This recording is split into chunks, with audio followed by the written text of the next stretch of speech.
If I was going to describe Steven Universe in 6 words, it would be, it's weird, but a good weird. So what makes Steven Universe so goodly weird and weirdly good? Let's start by looking at the central premise. Steven Cutie Pie Universe is a kid living in Beach City, USA. Now, Steven has an unconventional home life. His dad is an ex-musician and lives in a van and runs a local car wash. But he lives with his 2.5 moms, Amethyst, Garnet, and Pearl, who are all alien shapeshifters who protect the world from other alien shapeshifters. You see, Steven's real mom was the leader of their group called the Crystal Gems. So Steve-O is an alien-human hybrid.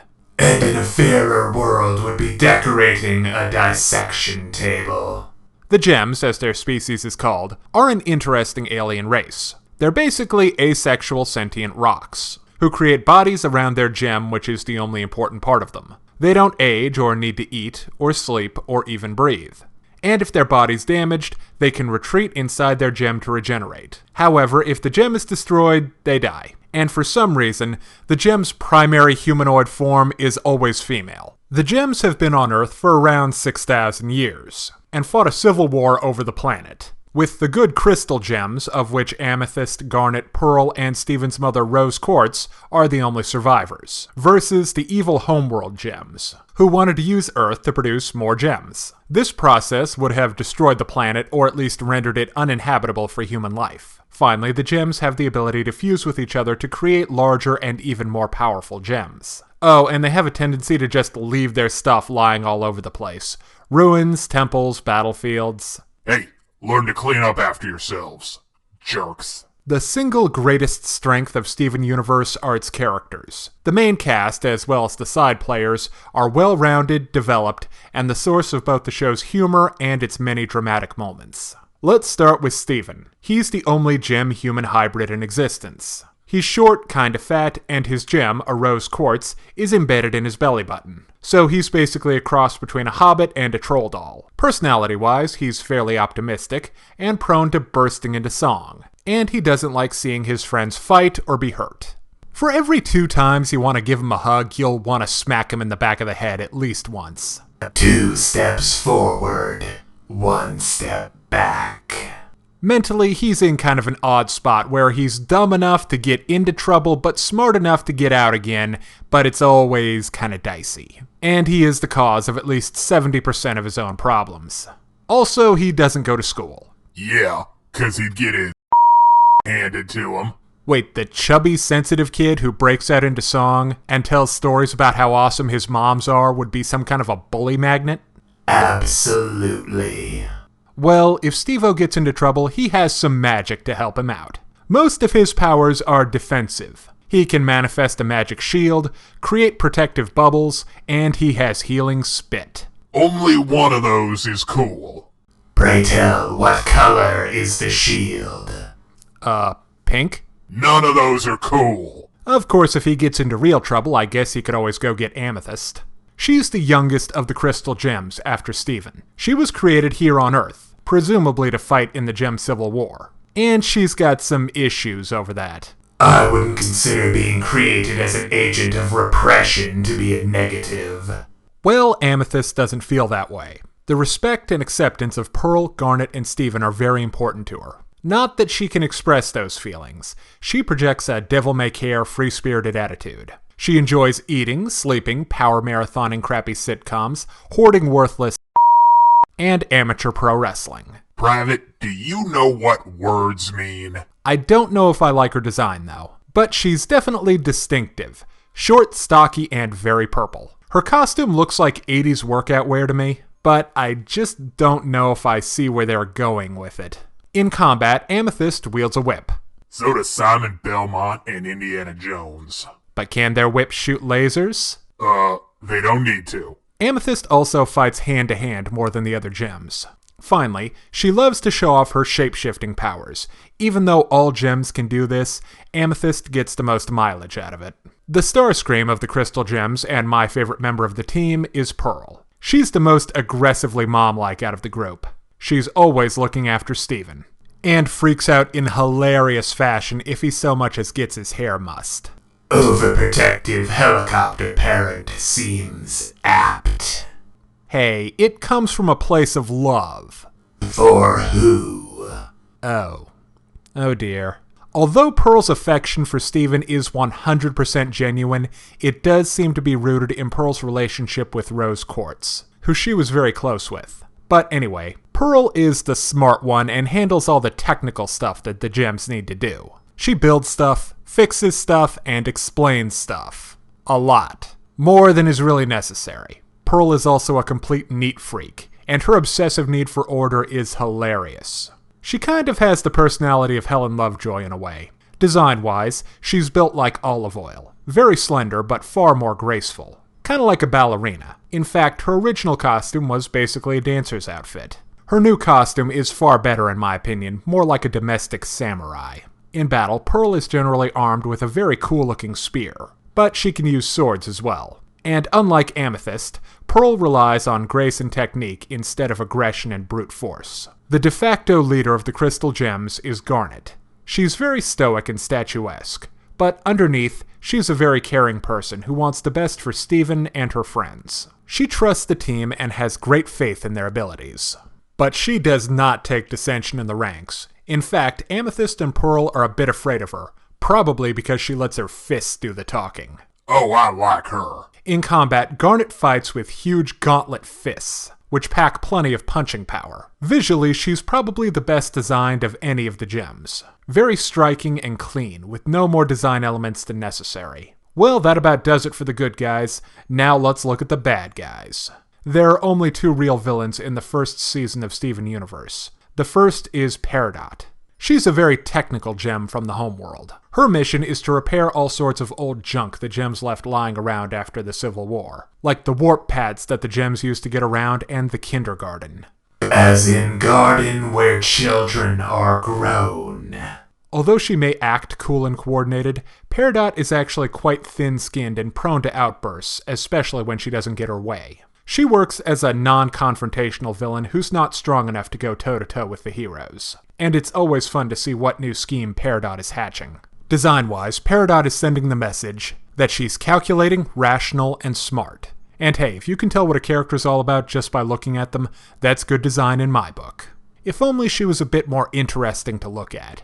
The second baddie is a powerhouse called Jasper. She's a bruiser with an attitude. Very authoritative, aggressive, and in your face. Hey, whatever gets the job done. Jasper seems to have an intense hate for fusion gems and the crystal gems. I'm also guessing she's not a fan of good old Earth either. I don't really like her design all that much. She's rocking the same uniform as Peridot, so she's not exactly uniquely stylish. Her hair is similar to Amethyst, and that's pretty cool. But the placement of her gem, which is right where her nose should be, just looks dumb. And her fighting style of smashing her helmeted head into stuff isn't cool. Private, are you smack-talking headbanging? Well, Son, you would not last 10 minutes at a real metal concert. But, yeah, you're right. Now let's look at the supporting cast, starting with Steven's old man, the amazing Greg Universe. Of the New Hampshire universes.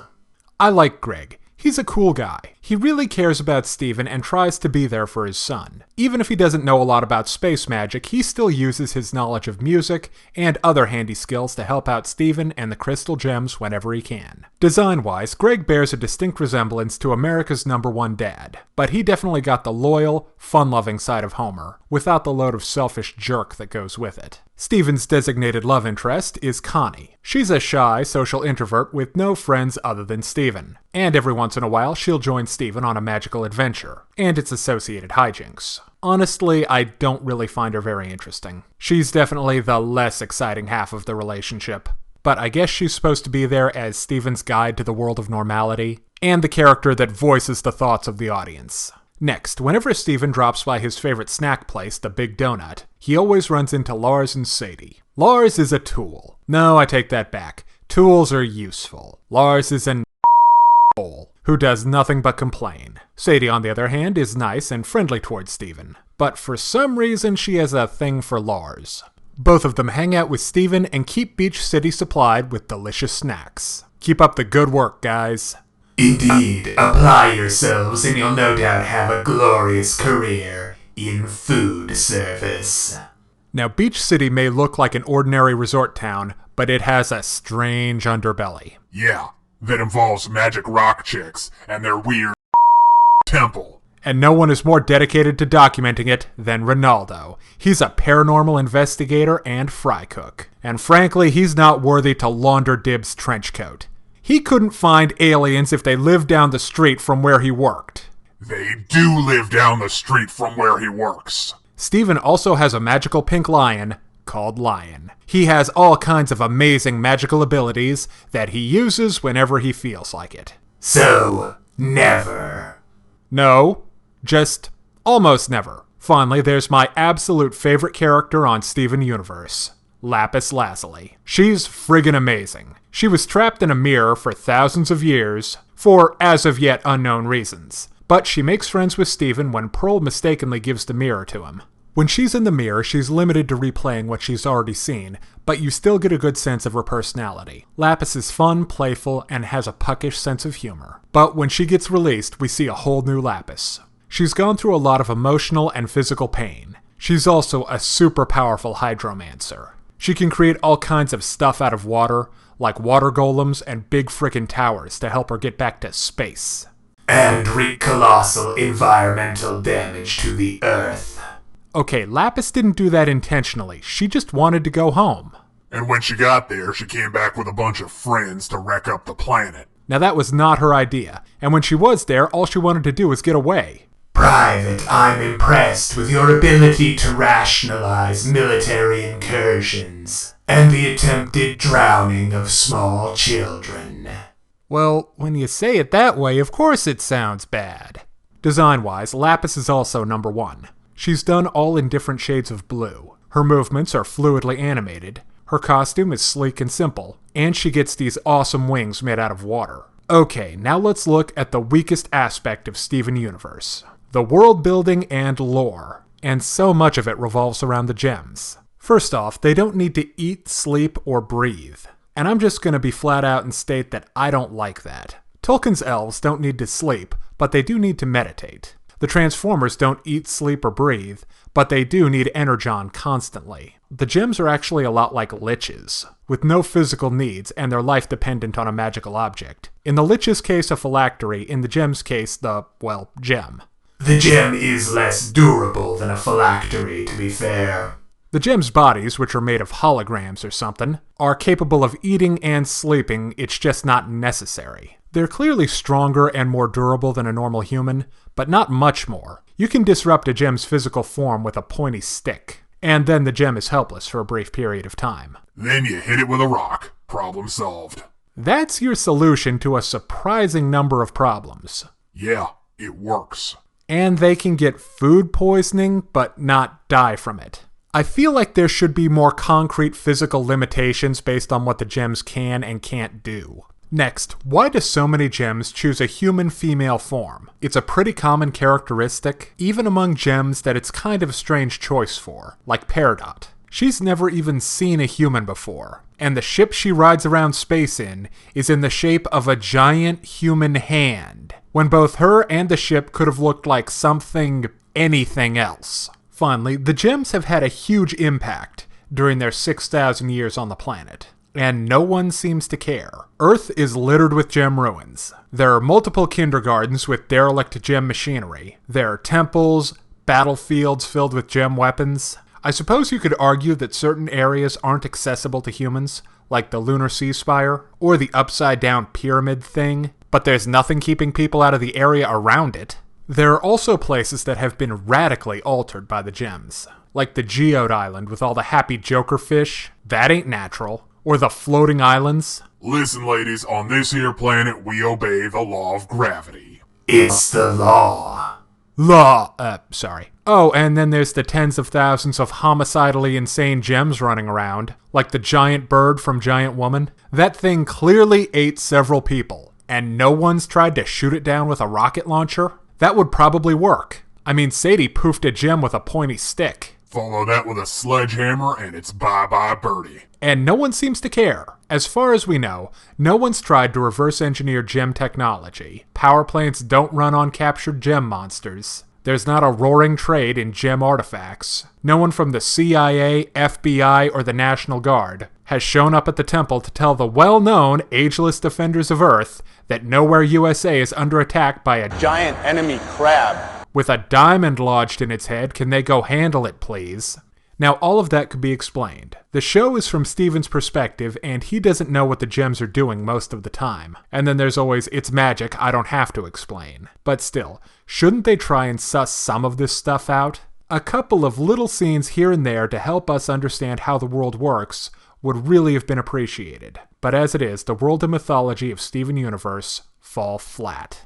Okay, now it's time to break down the good and the bad in Steven Universe Season 1. On the good side, the show features a likable and endearing cast of characters, a beautiful and unique world, and genuine moments of humor and drama. On the downside, the show is bad at explaining stuff that would help you to get a better grasp on how its world works. But that's fixable, and doesn't affect the strengths of the show. So I give Steven Universe Season 1 a 4 out of 5, and a very strong recommendation. Now, like any show, Steven Universe has had some bad episodes, and I'll be counting down the worst of Steven Universe Season 1 in my top 10 worst episodes, so check it out. And if you're interested in more reviews of anime, movies, TV shows, comic books, and video games, check out my channel on YouTube at StupidPrivate913, or find my Facebook and Deviantart pages for video updates and more. Thank you for watching. Hey kids, today's show is brought to you by the letter 4 and the number potato! I'm a stupid private.